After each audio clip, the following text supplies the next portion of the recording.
चलिए अब बात कर लेते हैं फैक्टोरियल की। तो फैक्टोरियल का प्रोग्राम बनाने से पहले आपको पता रहना चाहिए फैक्टोरियल क्या है। यदि आप मैथमेटिक्स के स्टूडेंट हैं तो आपको जरूर पता होगा फैक्टोरियल क्या है। तो factorial is the product of all the positive number less than और इक्वल टू n। यदि मैं बोलूं फैक्टोरियल ऑफ n तो ये क्या होता है, n into n minus one into up to 1, एक एक कम होता जाएगा और 1 तक सारे का मल्टीप्लिकेशन होगा। यदि मैं बोलूं 5 का factorial 5 cross 4 cross 3 cross 2 cross 1, तो यदि मुझे इस प्रॉब्लम को रिकर्जन के थ्रू सॉल्व करना है तो मुझे दो चीजें चाहिए, जैसा हमने पहले बात की थी। फर्स्ट मुझे चाहिए रिकर्सिव केस, सेकंड चाहिए बेस केस। सो रिकर्सिव केस क्या होता है, कोई फंक्शन को यदि मैं उसके उसी फंक्शन के अंदर से कॉल करूं तब ये कहलाता है रिकर्जन। तो हम देखेंगे ऐसा कोई केस बन पा रहा है या नहीं। और बेस केस कहलाता है एंटिटी सॉल्यूशन, जब मैं एक छोटे से छोटे प्रॉब्लम पर पहुंच जाता हूं तब मुझे उसका कुछ ना कुछ रिजल्ट रिटर्न करना पड़ता है। तो हम देखेंगे वहां तक मैं पहुंच पा रहा हूं या नहीं। तो चलिए इसको हम प्रॉब्लम को देखते हैं। तो यदि मैं बात करूं 4 के फैक्टोरियल की तो इसको आप कैसे निकालेंगे, 4 क्रॉस 3 क्रॉस 2 क्रॉस 1, तो ये मेरा 4 का फैक्टोरियल निकल आएगा। इसको फैक्टोरियल सिंबल के साथ रिप्रेजेंट करेंगे। अब यदि मैं फैक्टोरियल नाम का कोई फंक्शन बनाता हूं फैक्ट 5, तो इसको क्या मैं ऐसा लिख सकता हूं 5 इंटू फैक्टोरियल 4।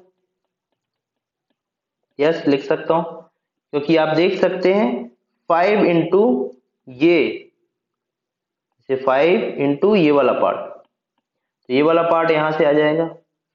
अगेन मैं इसको कैसे रिप्लेस कर सकता हूं 4 क्रॉस फैक्ट 3, फिर इसके लिए इस वाले पार्ट के लिए 3 क्रॉस फैक्ट 2,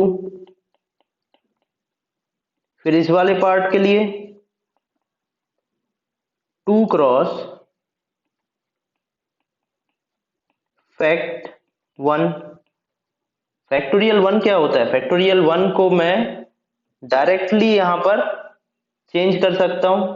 फैक्टोरियल 1 का वैल्यू 1 होता है, तो अब ये हो जाएगा 1 इसके लिए, इस पार्ट के लिए। तो अब मेरी जो वैल्यू है ये 1 रिटर्न होगी यहाँ पर और ये रिप्लेस होगी 1 से। तो यहाँ पर क्या हो जाएगा 2 क्रॉस 1 जो कि होगा 2। अब ये 2 कहाँ पर रिप्लेस होगा, किसके लिए आया था ये रिजल्ट, मेरा इस पार्ट के लिए ये रिजल्ट मैंने लिखा था। तो अब ये जो 2 है यहाँ पर रिप्लेस हो जाएगा इस पार्ट में, तो यहाँ पर हो जाएगा 2।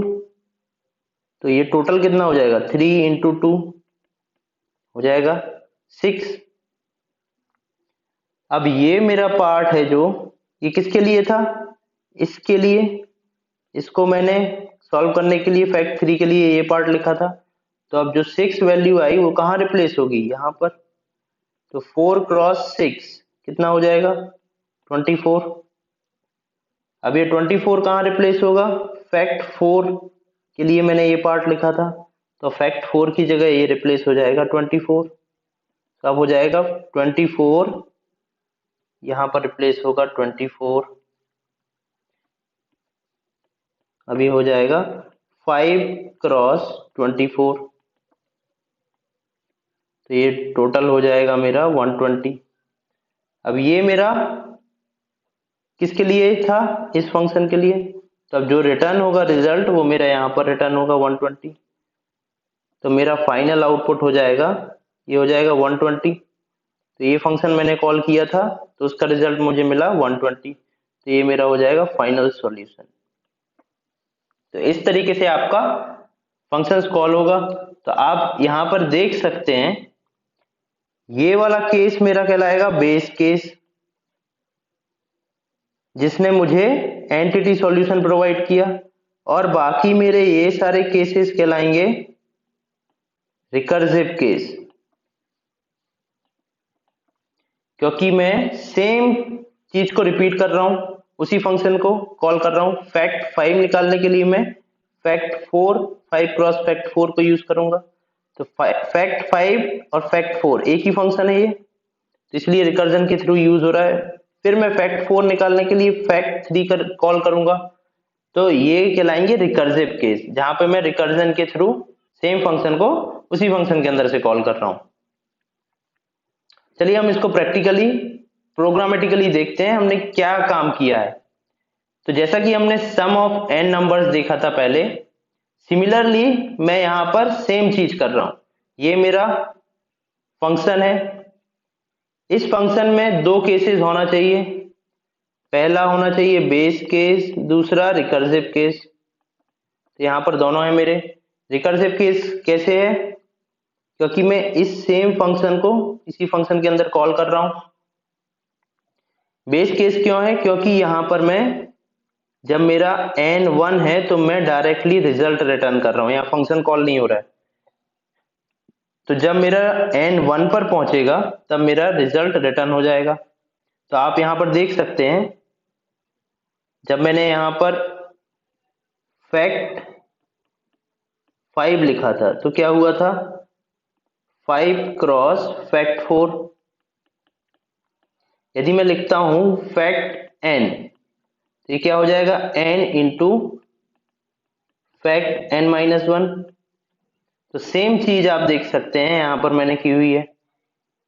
फैक्ट, यहां पर मैंने फैक्ट का नाम रिकर फैक्टोरियल दिया हुआ है। तो इसको फाइंड करने के लिए मैं किसको कॉल कर रहा हूं? n cross fact n minus 1। देखिए, इसको कॉल करने के लिए n into fact n minus 1। इसको रिजॉल्व करने के लिए मैं ये वाला फंक्शन कॉल करूंगा, n into recur factorial n minus 1। तो आप देख सकते हैं यहाँ पर कैसे सॉल्व हो रहा है। फाइंड फैक्ट फैक्टोरियल 5 कैसे सॉल्व होगा? 5 into factorial 4। Then factorial 4 solve होगा 4 इंटू फैक्टोरियल 3।